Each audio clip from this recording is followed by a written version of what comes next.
سلام يا عيال.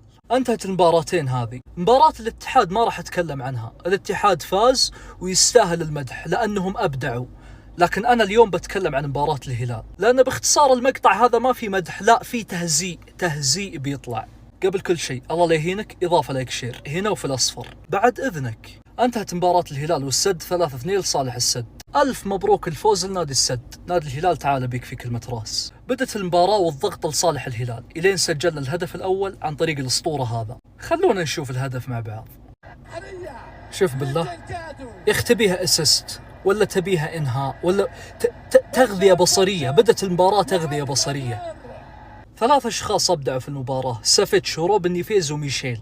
بالذات في الهدف الأول يا أخي أنت تبيها اسيست من نيفيز ولا تبيع إنهاء من ميشيل ولا يا أخي تغذية بصرية. والله الاثنين هذولي بالذات أكثر اثنين أبدعوا في المباراة، الصناعة من المحور والإنهاء من